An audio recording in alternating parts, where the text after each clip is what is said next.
vista en que pudiera ser un promedio donde debo sumarle más o menos unos 4 meses, inclusive teniendo una amplitud hasta de unos 13 meses. En total, el primer incisivo central pudiera erupcionar inclusive después del año de edad, y eso es algo que nosotros vamos a tomar en cuenta, porque lo más importante también está relacionado al hecho de que nosotros vamos a tener la erupción en una secuencia adecuada y en unos intervalos de tiempo adecuados, ¿ya? Para que nosotros vayamos a tener en cuenta el incisivo central inferior al incisivo central superior son más o menos unos 3 meses. Entre estos, el incisivo central superior pudiera estar erupcionando casi junto a los dos centrales, el central y el lateral superior pudieran erupcionar casi en grupo. Es muy frecuente la erupción en grupo de los dos superiores en conjunto, como puede ser que no, pero es la mayor parte sí. El incisivo lateral inferior generalmente va a aparecer mucho después, cerrando todo lo que sería la zona incisiva. El primer molar aparece en una secuencia de unos eh, hasta 8 meses, 9 meses después del primer diente que le erupciona. El canino al año y medio debería estar iniciando su erupción, y el segundo molar, cumplidos los 2 años, debería estar iniciando de igual manera su erupción. Voy a salir un ratito para ir aceptando a los que están solicitando ingreso. Entonces, para ver la cronología de la erupción de los dientes temporales, yo voy a tener una idea de lo que es la corona completa. Esto es de vida extrauterina, ya cuando el niño ha nacido, y la raíz completa, en qué tiempo lo va a tener, ¿ya? De la tabla que tenemos aquí, del punto 1 al punto 2, nosotros vamos a tener una mayor atención por el hecho en el que el tiempo que va a tardar en formarse toda la raíz. ¿Ya? Nosotros vamos a tener que más o menos toda la raíz demora unos 2 años en formarse, y en algunos casos eso va a ser mucho más específico. ¿Ya? Año y medio hasta 2 años puede llegar a formarse, porque va a depender mucho en el momento en que erupcionará la corona completa. Esta cronología de mineralización se va a entender de acuerdo a esta tabla, dependiendo que, si bien todas las piezas dentarias van a tener unas etapas de mineralización similares, algunos demoran mucho más tiempo que otros debido a la complejidad anatómica que tienen, por ejemplo, a nivel radicular, especialmente los multirradiculares, o a nivel de longitud y formación de la corona, a nivel de las piezas unirradiculares. Estas secuencias que ustedes van a encontrar en todos los textos están relacionadas precisamente a la necesidad de que se vaya a formar siempre el primer pilar de oclusión a nivel de la erupción de los primeros molares temporales, de manera previa a la erupción de los caninos, ¿ya?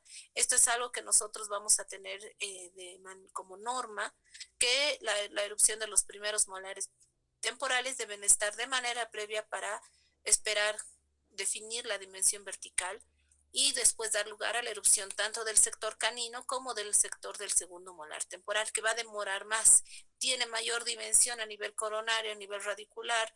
La importancia a nivel del recambio dentario también está basada en un adecuado desarrollo en tiempos y espacios del segundo molar temporal. Vamos a tener aquí una secuencia de imágenes que nos da lugar a poder identificar de mejor manera cómo se va a dar la relación de la dentición en determinada edad. Por ejemplo, aquí tenemos nosotros una fotografía de un paciente de unos 5 años. Este paciente de 5 años tiene la posibilidad de presentarse en la clínica con mucha mayor frecuencia tal vez, y vamos a encontrar acá la posibilidad de identificar que todas las piezas dentarias se encuentran ya en contacto con el antagonista en una adecuada oclusión y casi en una completa total formación radicular, pudiendo ser los caninos, por ser las piezas con mayor longitud radicular, las que menos longitud de desarrollo tienen en esta edad. ¿Ya? Nosotros vamos a tener a los 5 años como el momento clave para iniciar posteriormente la etapa de la risólisis. Esta es la edad de la estabilización. A los 5 años debemos nosotros tener ya un paciente con todas las piezas dentarias en boca, con una adecuada relación, especialmente a nivel oclusión, que es lo que vamos a estudiar ahora. Vamos a tener 4 momentos de oclusión en la dentición temporal. Está relacionada a la erupción y contacto, especialmente de algún grupo dentario. El primer momento del grupo estará relacionado al grupo incisivo, donde lo que nosotros buscamos a nivel oclusión es que se determine la relación incisal o la guía incisal. Para esto valoramos los signos del overbite y del overjet. Posteriormente nosotros vamos a tener el segundo momento que, como les decía, sí o sí debe ser antes del canino, la erupción de los primeros molares temporales que nos dan el primer molar de oclusión. Esta oclusión es la que determina la dimensión vertical también, que no tiene una clasificación específica debido a que solamente nos va a dar la relación de dimensión vertical. El tercer momento de oclusión se va a dar por la erupción del grupo canino para identificar la llave canina a través del signo que son las clases caninas. El cuarto momento de erupción se va a dar por la erupción de los segundos molares, que nos da a nivel de oclusión la oclusión completa y estable, que nos permite desarrollar una clasificación que es la relación terminal de Baum.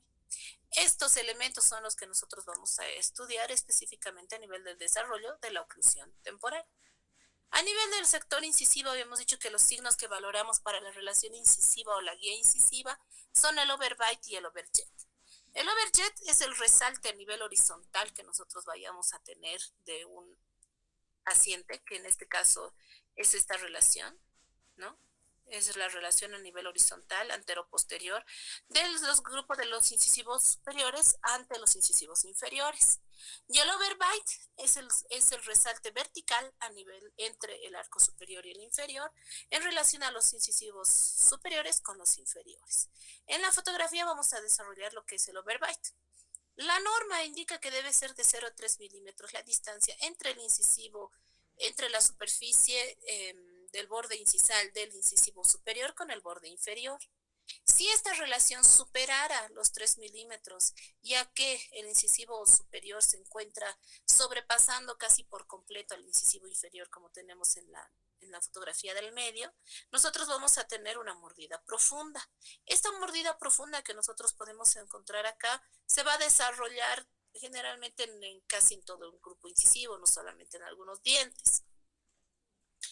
Y por el contrario, si no encontramos contacto y hay una separación a nivel de el momento que ocluyen o toman contacto las piezas molares y te encontramos una apertura o una abertura a nivel anterior, esta va a ser la mordida abierta anterior. Por eso se denomina menor a cero, porque no hay un resalte, no sobrepasa, ¿no? Un resalte vertical a este nivel. Y estas son las variaciones del overbite. La norma es de 0 a 3 milímetros, que la imagen que tenemos que ver nosotros es la de acá arriba. Esa es la norma. Por las demás tenemos la profunda o la abierta, dependiendo obviamente. En algunos casos la mordida abierta es más notoria en algunas piezas que en otras, pero en el sector incisivo nosotros podemos desarrollar este punto. A nivel del overjet, nosotros vamos a tener igual una norma, que es una norma de oclusión normal, que es igual a la distancia entre un borde incisal del superior al inferior, pero en sentido horizontal. Si este fuera mayor a 3 milímetros, que es este, de acá, mayor a 3 milímetros, nosotros vamos a encontrar que la distancia entre este incisivo inferior y el superior es más de 3 milímetros, se ha sobrepasado, y esa se conoce como clase 2. En cambio, nosotros si tenemos la norma, vamos a tener los dientes en contacto con un ligero resalte, que es la norma, donde nosotros vamos a tener contacto adecuado de las piezas dentarias inferiores en las caras palatinas de las piezas superiores, lo que no ocurre en la clase 2. Tampoco va a ocurrir eso en la clase 3, porque por el contrario, las piezas inferiores van a estar más protruidas que en relación a las superiores. Y esto relacionadamente a nivel de la técnica de medición cuantitativa es un negativo, ¿ya? Por eso tenemos aquí menor a 0 es una clase 3. ¿Por qué? Nosotros vamos a tener aquí una medida que va de un incisivo, aquí va de un incisivo al otro, y esa medida es positiva. En cambio aquí, la medida que tiene que ir del un incisivo a otro se vuelve negativa, porque lo normal es que se vaya el incisivo superior hacia atrás, perdón, el incisivo inferior hacia atrás y no hacia adelante. Esta clase 3, al ser un valor negativo, nosotros vamos a encontrar al momento de dar la medición, dependiendo si es 1, 2, 3, 4 milímetros, menor a 3, y es menor a 0, perdón, una clase 3. En relación a la llave canina, nosotros vamos a tener de igual manera la necesidad de identificar la norma que está relacionada a 2 a 3 milímetros entre diferentes parámetros. Los parámetros que utilizamos nosotros para identificar la llave canina, ustedes los conocen, son la superficie distal o la superficie distal o el espacio interproximal del canino inferior, generalmente es la superficie distal del canino inferior, con la cúspide media vestibular del incisivo superior, ¿no? Que deben estar en un solo plano, miren, en un solo nivel. Esto es la norma que pues, se conoce como de 2 a 3 milímetros entre cúspide y cúspide, ¿no? Que hace que esta cúspide vaya a tener un contacto directo con el espacio interproximal. Cambiando, en este caso, si es que nosotros vamos a tener el parámetro inferior, que es la superficie distal del canino, muy por detrás del parámetro superior, tomando muy hacia distal, ¿no? Se conoce que se va así como que si fuera hacia atrás, superando entonces más de 2 milímetros la relación entre canino, entre cúspide y cúspide de caninos, vamos a tener una clase 2. En cambio, si esto está al revés, si mi parámetro inferior está por delante del parámetro superior y de cúspide a cúspide tengo más de 3 milímetros, desde acá hasta acá, tengo más de 3 milímetros, me voy a encontrar con una clase canina de tipo 3. La relación molar de Baume nosotros vamos a encontrarla que está en base a un estudio de oclusión de las superficies distales de los segundos molares temporales, las cuales nos van a dar lugar al posicionamiento de la oclusión permanente. La norma indica que hay un plano terminal recto o un plano terminal neutro, el cual se va a identificar debido a que se va a encontrar un plano recto entre ambas superficies distales, entre ambas caries distales, identificándose entonces como el plano terminal recto. No es no se identifica por numerales, no hay 1, 2 y 3, sino más que todo por estas palabras, ¿ya? En el caso de que nosotros vamos a ir estudiando lo que es oclusión, siempre nos vamos a poner a evaluar la posición del parámetro inferior. ¿Por qué? Porque es el hueso móvil, la mandíbula que se mueve, y este parámetro inferior es el que nosotros vamos a evaluar. En este caso, vamos a tener que la superficie distal del molar superior en relación a la superficie distal del molar inferior crean un escalón, una grada. ¿Hacia dónde? Hacia mesial, porque está hacia adelante, ¿no? Por eso se conoce como escalón mesial. En el caso que suceda lo contrario y la superficie distal del molar superior está por delante de la del inferior, nosotros vemos que está hacia distal, ¿no? Hacia atrás. Y por lo tanto vamos a tener una grada o un escalón de tipo distal.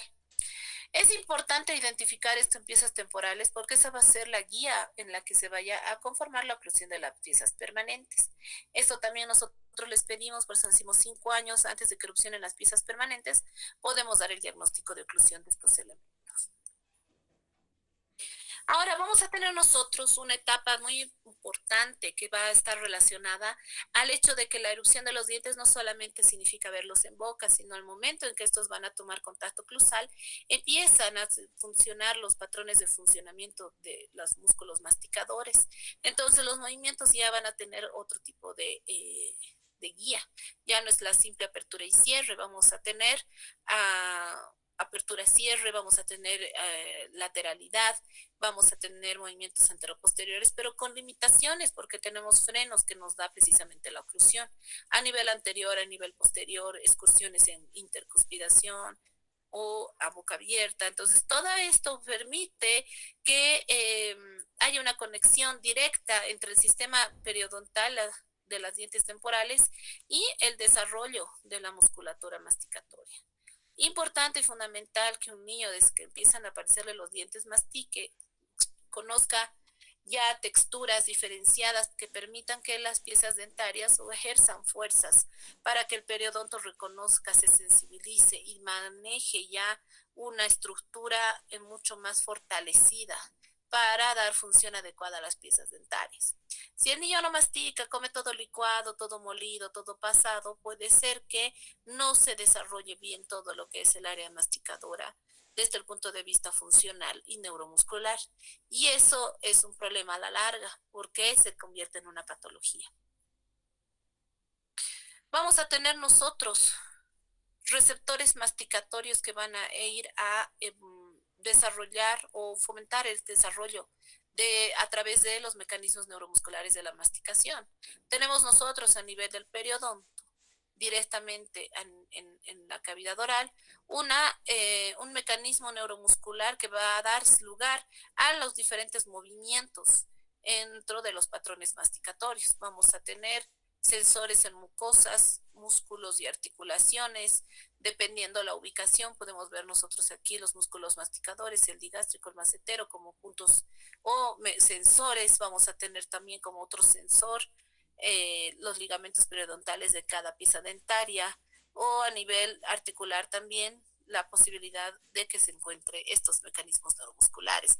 Regulan la masticación, fuerzas, modulan, estructuran, especialmente las rutinas para no fatigar al músculo, ¿no? Sino permitir que trabaje, pero de una manera equilibrada y saludable. Nosotros tenemos un patrón masticatorio en dentición temporal que está definido por la altura y angulación de los cúspides y además de la guía incisal. ¿Ya? Nosotros al principio, cuando está recién formándose el bebé, no nace con una ATM recién bien definida. La ATM es una articulación que se va a modelar posteriormente al ejercicio funcional de ese niño, los primeros años de vida. Entonces, si nosotros no fomentamos la masticación de manera adecuada en un niño pequeño, vamos a tener un problema a nivel posterior porque no se da un adecuado y suficiente desarrollo si no hay acción que lo provoque, ¿no? Esa es parte de la matriz funcional de la formación de las estructuras a nivel del cuerpo humano. Tenemos entonces que la guía incisal, la altura y angulación de los cúspides son indispensables para poder manejar a futuro el desarrollo de la ATM, ya porque la guía condilar no está definida de manera inicial. Miren ustedes, podríamos decir que hasta es una ATM plana cuando erupcionan los primeros incisivos y posteriormente cuando estamos ya con toda la fórmula temporal completa vamos a tener ya un poco más mejor esbozada la guía condilar. Si el niño no mastica, su guía condilar deja de ser estable y adecuada. Vamos a tener entonces esta necesidad de pasar esta información y desarrollar todo lo que es a nivel neuromuscular, la acción masticatoria, siempre y cuando la dentición temporal esté completa, en contacto y en función. ¿Por qué? ¿Qué pasa si pierde dientes de manera prematura, si pierde estructura por caries, por fracturas, por algún problema y no se le devuelve la estructura? Todo lo que es neuromuscular se va a ver afectado porque no hay una adecuada oclusión. Y es el principio mayor de la odontología, devolver la oclusión desde el punto de vista específico de cada paciente. En algunos casos se necesita más tratamientos, en otros no, pero siempre vamos a apuntar a trabajar con una adecuada oclusión. Si nosotros vemos un niño que no está atendido, que tiene muchas caries, muchas lesiones, le han sacado muchos dientes desde chiquito, entonces podemos nosotros ver ahí que hay un problema desde el punto de vista de conservación de estructuras especialmente. Los arcos dentarios, nosotros vamos a tener unas características importantes. Por ejemplo, se diferencian de los permanentes porque su implantación es casi vertical. Ya no se identifica ni la curva de Spee ni la curva de Wilson en dentición temporal. Sí tenemos la posibilidad de identificar algo que en permanentes no se ve, que son los espacios o diastemas, que van a tener diferentes posiciones. Tenemos una en el sector incisivo, que buscan compensar a futuro cuando vayan a erupcionar las piezas permanentes los espacios faltantes, ¿no? Esta compensación que se va a dar a nivel anterior para que ocupen de manera adecuada el lugar en el cual van a tener que erupcionar.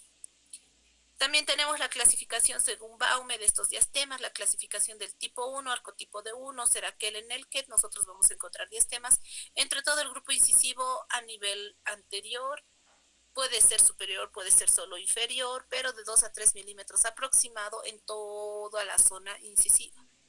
El arco tipo 2 es cuando no existe nada de diastemas, o por lo menos no existe una gran mayoría, especialmente a nivel anterior se nota mejor, y vamos a tener un arco tipo 2. ¿Ya? Este arco tipo 2, que es el de acá, vamos a tenerlo nosotros de manera un poco más frecuente. Lastimosamente es un arco que no prevé lo que va a ser la erupción de las piezas permanentes y pudiera generar mayores problemas a nivel del apiñamiento. ¿Ya? Tenemos arco tipo 1, los diastemas, y el arco tipo 2 sin diastemas. Los espacios primates son diastemas localizados en lugares específicos, tanto a nivel superior como inferior. A nivel inferior se encuentran entre la cara distal del canino inferior y la cara mesial del primer molar inferior, que van a tener una característica especial de no presentarse siempre. Tampoco se presentan los 4 diastemas al mismo tiempo, pueden tener diastemas solo al lado derecho, izquierdo, arriba o abajo, pero van a tener una relación importante al momento del recambio dentario. Estos no son los que van a definir el tipo de arcada, más bien están por fuera de lo que es el arco incisivo, porque solo hasta el incisivo hacemos el examen overbite overjet, si no vamos a tener ya otro tipo de relación, en este caso la relación canina. Luego tenemos los, tenemos los molares temporales, que también pueden encontrar espacios entre ellos, y se tienden a cerrar de manera pronta porque estamos nosotros ante la erupción de las piezas permanentes que van a tener una fuerza de empuje al momento de erupcionar. Esto también nos va a dar la posibilidad de mejorar la secuencia de definir la oclusión a futuro de una clase, de una relación molar de Baume tipo 2, tipo 3, pudiera llegar a seguir la misma secuencia, ¿no? A un angle tipo 2 o un angle tipo 3 para que nosotros podamos tener algo muy definido, pero por los espacios entre molares pueden darse las migraciones molares. Esto va a permitir, especialmente en el plano terminal recto, más la ganancia de espacios, que podamos tener una clase 1 cuando vayan a erupcionar las piezas permanentes por una migración mesial temprana. O puede ser un plano terminal recto en un paciente que no tenga espacios y se encuentre borde a borde por muchos años, hasta que el segundo molar erupciona por sí solo. En relación con la llave de Angle, nosotros vamos a tener la migración o la secuencia. ¿Ya? La migración a la secuencia se va a dar cuando nosotros tenemos una relación, por ejemplo acá, un plano terminal recto. Este es un plano recto de Baume. Vamos a tener dos posibilidades. Una es que vaya a migrar gracias a los espacios. Vayamos a tener una clase 1 de Angle, que es la que está acá, una clase de 1 bien definida. O podemos tener una clase que se vaya a tener una relación incluso, no, perdón, estamos mal. Ay, se me ha borrado esto. Ahora sí. Podemos llegar a tener una clase de 1 bien definida, que es esa, una clase 1 de Angle. Tenemos aquí la cúspide mesio-vestibular, va a estar en relación directa con el surco medio vestibular. O podemos tener una relación, en este caso en clase 2. ¿Por qué? Puede migrarse a clase 2 porque en este caso está más hacia distal la referencia inferior, ¿no? Porque deberían estar en un mismo plano la cúspide mesio vestibular con el surco medio vestibular. Lo que sucede aquí. En cambio aquí no. El parámetro inferior está hacia distal, por lo tanto es una clase 2.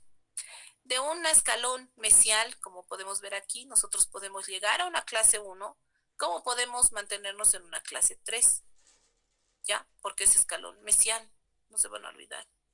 El escalón mesial tiene la posibilidad de generar a futuro en permanente una clase 3. Y esta tenemos nosotros un escalón distal. El escalón distal, generalmente y en la mayoría de los casos, se va a traducir en un escalón distal también, o sea, en una clase 2. No tenemos tanto posibilidad o tanto futuro de mantener más bien una clase 1 debido a la presentación de las piezas temporales a nivel oclusal.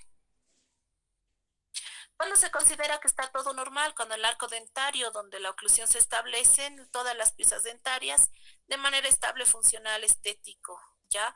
Hay variaciones entre cada grupo, pero con la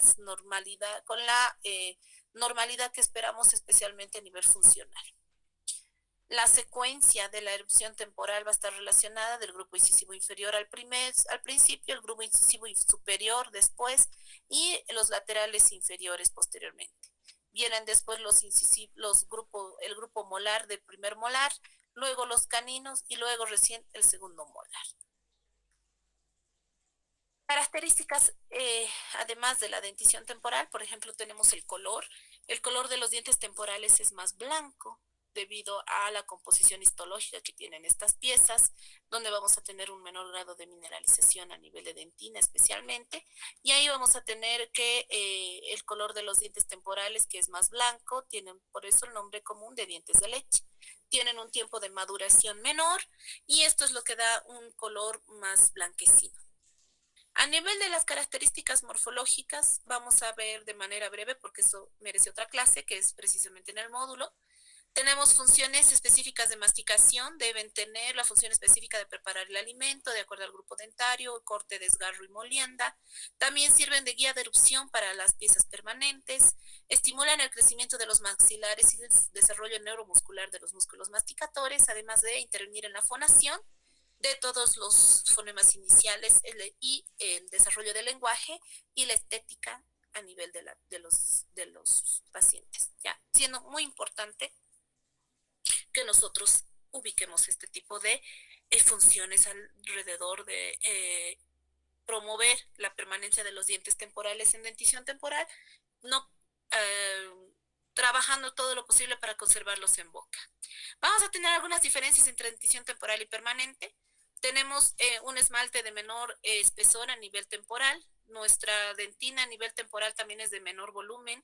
Los cuernos pulpares pueden ser más prominentes y el esmalte cervical termina de manera gradualmente, pero en menor volumen también, ¿ya? En menor espesor.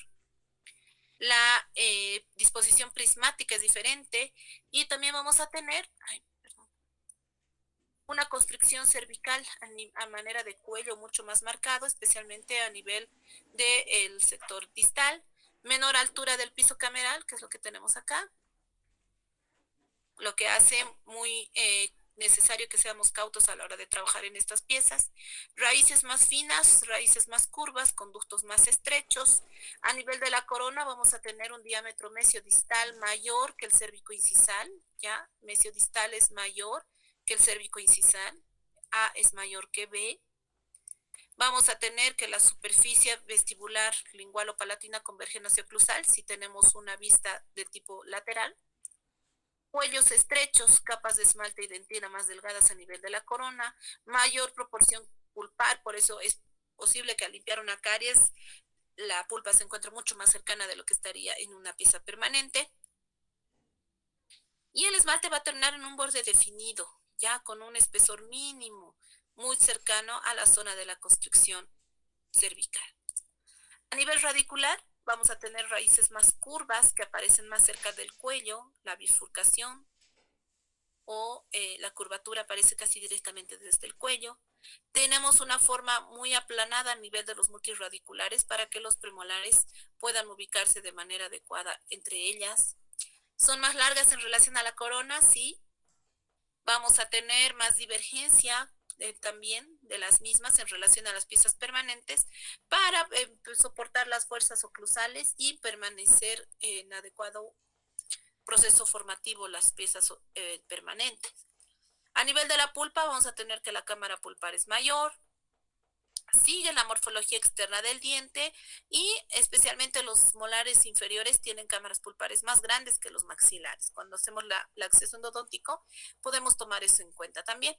Los cuernos pulpares son más marcados, mucho más definidos y en los dientes anteriores sabemos que no hay una separación entre el conducto radicular y la cámara pulpar. Dentro de la evaluación de las denticiones hemos visto ya la erupción de las piezas temporales. Ahora vamos a entrar un poco a lo que es el periodo de reposo. El primer periodo de reposo va a tener de los 3 a 6 años después de que erupcionan todas las piezas dentarias. Vamos a tener un periodo en que no aparece una nueva pieza dentaria, pero continúa la odontogénesis en la formación de la raíz. Y en este momento vamos a tener una ganancia en la altura de la cara y elongación mandibular para permitir que cambie, ¿no?, la carita de bebé de un niño pequeño a un niño ya escolar, con la aparición de planos retromolares para la erupción de los primeros molares permanentes. También se inicia la risálisis. Entonces yo voy a tener una etapa de cambio de mi niño que estaba en el pre-kinder, entrando a kinder, al niño que ya está ingresando a primaria. Vamos a tener un cambio, crecimiento, desarrollo, la elongación de la cara siendo uno de los más importantes. ¿Ya? Vamos a tener en relación a el parámetro de la altura facial, que desde la infancia temprana hasta la dentición temporal nosotros vamos a tener una altura facial hasta del 17%, hasta que erupcionan los primeros molares permanentes, adiciona un 14%, y cuando erupciona toda la fórmula permanente, adiciona el 24%. Entonces, el mayor crecimiento se va a dar después. Es por eso que esta altura facial debe tener un crecimiento regular para que erupcionen los primeros molares permanentes. Aumentan casi en más del 50% de lo que es el bebé hasta terminar la formación de toda la fórmula permanente. Tenemos la posibilidad de identificar la mineralización de las piezas permanentes ya. En este cuadro nosotros vamos a tener en cuenta que durante esta primera etapa de reposo vamos a tener la formación especialmente de las piezas permanentes a nivel de la odontogénesis. Miren ustedes, sería un corte hasta acá más o menos durante estos 2 años, de los 3 a los 6 años, que es lo que sucede no solo en las piezas temporales, sino en las permanentes. Vamos a tener el momento de mayor formación de tejido y mineralización, miren ustedes, a nivel incisivo especialmente, a nivel de los primeros molares de manera mucho más prominente, ¿no? Se formó ya la mitad de la corona, pero la mitad de la corona y casi un tercio completo de la porción radicular se han formado. Es bastante acelerado en este momento, podríamos decir, la formación radicular. Es lo más importante en el primer periodo de reposo. Luego vamos a tener ya, entonces, cuando va terminando el primer periodo de reposo, la exfoliación de las piezas dentarias. Y para que se produzca la exfoliación de estas piezas dentarias, nosotros vamos a tener un proceso fisiológico que va a iniciarse precisamente cuando terminan de formarse la raíz, descansa muy poco tiempo y empieza la reabsorción por presión o la aparición de los gérmenes permanentes. Estos gérmenes permanentes van a tener a nivel de la erupción la misma secuencia que habíamos hablado nosotros de las células que van abriendo el camino o la vía de erupción, las cuales van a tener osteoclastos que modifican hueso, pero también reabsorben raíces. Esta eliminación fisiológica de los dientes temporales que van a ir a ser reemplazados necesariamente se basa en una reabsorción progresiva de las raíces de estos dientes. ¿A qué se debe? Se inicia o se estimula necesariamente por la formación de los dientes permanentes, ¿no? Por el avance. Estos van a ir moviéndose, ya tienen una raíz completa o ya terminaron de formar la raíz, las piezas temporales, y nosotros vamos a iniciar con una reabsorción fisiológica en proceso intermitente. No avanza de golpe todos los días, no, avanza una temporada, luego descansa, porque mientras descansa empieza la reparación de los tejidos por los cuales ha avanzado. En el camino eruptivo yo tengo que ir formando toda esta situación, toda esta zona. Pero para formar toda esta zona no puedo avanzar a ciegas sin que se formen procesos reparadores alrededor de la pieza que avanza. Empiezan los procesos reparadores especialmente a nivel apical y los procesos reparadores que van a dar la conformación ósea que va acompañando al germen en erupción. Esta reabsorción de la dentina radicular cuando nosotros nos encontramos ya a nivel de la raíz, se produce por los odontoclastos que se encuentran en la superficie del capuchón coronario de las piezas permanentes. Este proceso de la reabsorción fisiológica es simultáneo y dura muy similarmente los tiempos que van a ir a formarse, perdón, la pieza permanente. Causas de exfoliación. ¿Cuáles pueden ser las causas de exfoliación? Primero, la presión del diente sucesor. Existe una respuesta osteoclástica para que se dé la reabsorción radicular a este nivel. Hay debilitamiento de los tejidos de soporte al no tener una adecuada sujeción la pieza porque no tiene una longitud adecuada. Se modifica el hueso alveolar y esta pieza empieza a tener solo una sujeción mucosa. Además de esto, empiezan las fuerzas masticatorias que se aumentan por el desarrollo muscular, por la edad del paciente, porque ya a esa edad ya mastica, ya come solo, entonces vamos a tener una mayor compresión del ligamento periodontal, que estimula, mientras más se mueve el diente, más compresión tenga, el proceso es más rápido. En el caso de que diga, no, no te lo toques, que no se mueva, no, que no haga nada con ese diente, no favorece a una adecuada exfoliación. Y con eso terminamos. Entonces, vamos a tener la siguiente semana lo que es dentición mixta. Estamos ahora terminando todo lo que es dentición temporal, proceso de ontogénesis, los procesos eruptivos, todo lo que es el primer periodo de reposo que es cortito y las causas de exfoliación, esperando desarrollar ya directamente lo que es el desarrollo de la dentición permanente. ¿Ok? No sé si tienen alguna pregunta.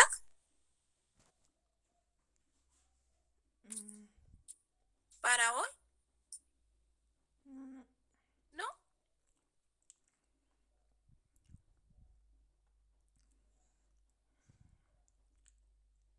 Bueno, entonces, muchas gracias por la atención de hoy. Vamos a continuar la siguiente semana y estamos atentos para la fecha del segundo parcial. Que tengan buenas tardes. Hasta luego. Hasta luego, Licen. Ay, señor.